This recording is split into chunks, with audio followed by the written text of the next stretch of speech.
Thank you. So I want to feel the satisfaction and lightness that comes from letting old, outdated beliefs fall away. I like that word, outdated. And I want to get better and better at synthesizing energy and moving it toward the things that we have a question for you. If you are a synthesizer, if you are a harmonizer, yes, if you are a thinker, if you are a pointer, then isn't the only way to let go of an outdated belief to replace it with something new? Because you're a thinker. Yeah. And you're going to be thinking about something. We just want to stick that in there. Okay. Because you are a thinker. Your mind wants to go. And in the absence of alignment that's calling you to these thoughts, you'll be called to these thoughts because you have this proclivity to consider and focus and conclude. Yeah. And so that's the answer. It's getting more in that momentum of wanted and practicing it until it's known. But the thing is, how does one get into the momentum? That's the thing. So when you think about attraction, or even think about water flowing downhill, if you were the water flowing downhill, would you say, I need to flow downhill? Or would you just be flowed downhill? It's just a natural consequence of gravity and where you are.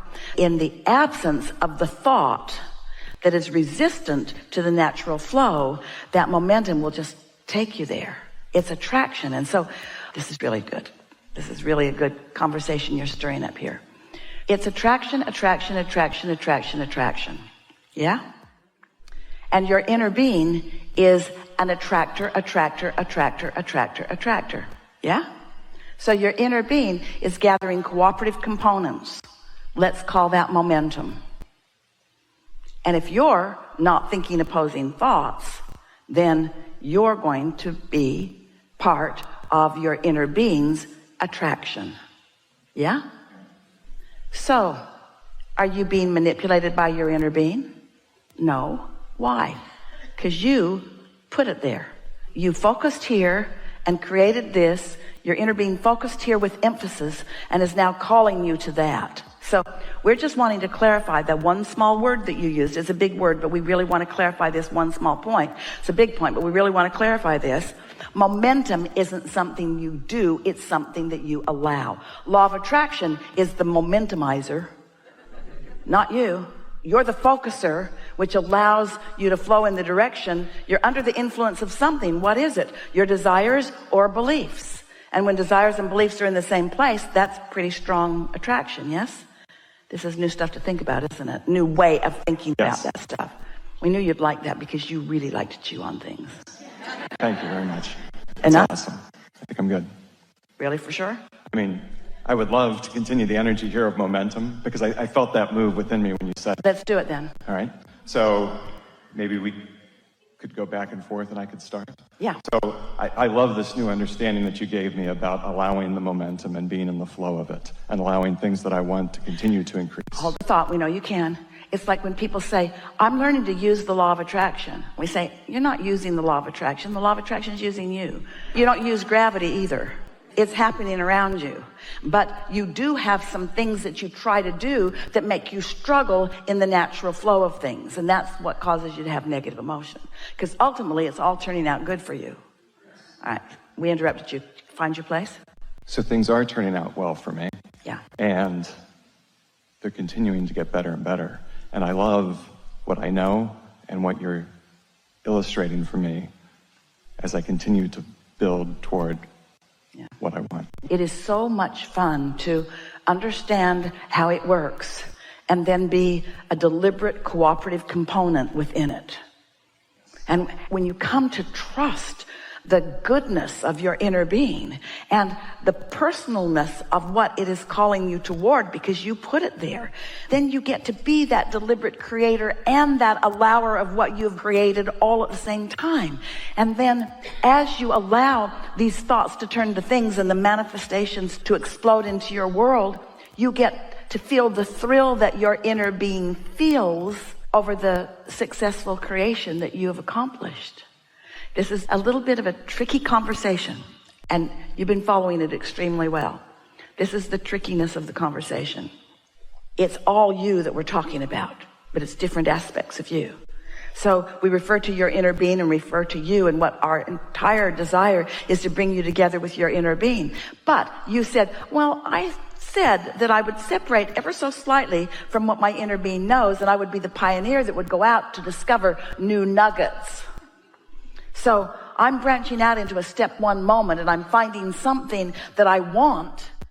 And as I'm finding something missing, which is causing me to identify what I want, and then your inner being is focusing in instant success with what you want. But you have, and this is such a delicious part of the creative process, you have created for yourself a gap because you've wanted something that's not natural for you to expect yet.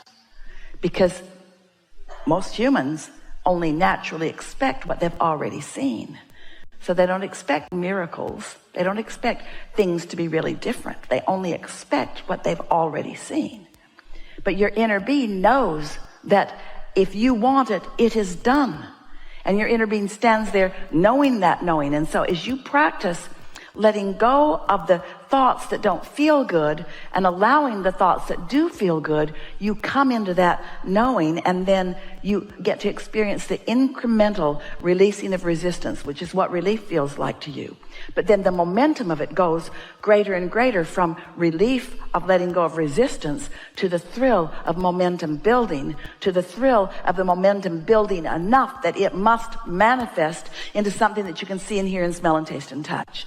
And the thrill, as that's coming along, this is the part that we want you to hear, and you're so ready to hear it.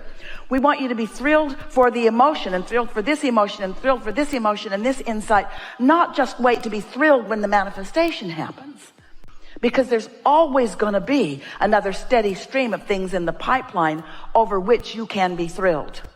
And if you're waiting for the manifestation before you celebrate, you see, your inner being doesn't wait for the manifestation. Your inner being is thrilled when this idea happens, and thrilled when this piece comes, and thrilled when this piece comes. Your inner being is thrilling and thrilling and thrilling. And when you get those thrilling feelings, those things that feel like insight and yes and passion and eagerness long before it's manifested, what you're feeling is what your inner being is feeling. And the fact that you're feeling it means you're wide open. You're calibrated. Thank you very much. And the thing that we so want you to understand, we're just going to savor this all on our own for just a moment, and then we're going to let you in on it. Far and away, can't even find a percentage comparison that is accurate. Such weak little words. So much more of your life is lived in that time when there's no manifestation, but there's a whole lot of pleasing going on. But if you've calibrated to only be pleased with manifestations, then you're missing all these thrilling moments, all these thrilling moments, all these thrilling moments. We're turning somersaults. We're dancing on the... Can you imagine what it feels like to us to see you experience life and birth something? You've given birth to something that is new. Our celebration is supreme. And then to get to witness you tuning to it on purpose, tuning to it, not acting like a human that needs to see it all, tuning to the feeling of it, calibrating to the vibration of it, loving the insight that flows to you and waiting for the inspiration, no longer needing to manipulate every little thing, but feeling the fine-tuning of this, feeling the thrill of these emotions, and then seeing you, allowing more and more of that momentum and feeling more and more in love with yourself and in love with life and in love with others and in love with creation and glad to be here. These words are so inadequate to portray that feeling that your inner being feels, and you relaxing into that and letting yourself just be good and be good in this moment. We mean feel good in this moment. Acknowledge the perfection of life and the rightness of you and the bigness and the value of the whole of it and the benefit that each and every other person is offering to you. And when you start deliberately tuning to that so that you are calibrating to the subtle nuances of this deliciousness, and then something manifests. Esther remembers moving to the desert and thinking that Jerry had lost his mind because she liked San Diego and the desert was sparse. And then because they walked every day. She began calibrating to the beauty of the desert. She began smelling the beauty of the desert. Oh, water on the sand. She began seeing the subtleness of the flower on the cactus. And in time, the subtle beauty of that one little flower on that great big cactus was as meaningful to her as all the beauty that she'd seen in all the world, all the rest of her life. That's that grounding that you were talking about. Tuning to the wholeness of who you are. And then in this moment, being able to feel the wholeness of all of that appreciation. In other words, it doesn't need to be appreciatable for you to appreciate it. You just need to be appreciating. You see what we're getting at? So then the world can be whatever it be's, and you can be as happy as you choose to be. That was big. Thank you. Yeah, really good.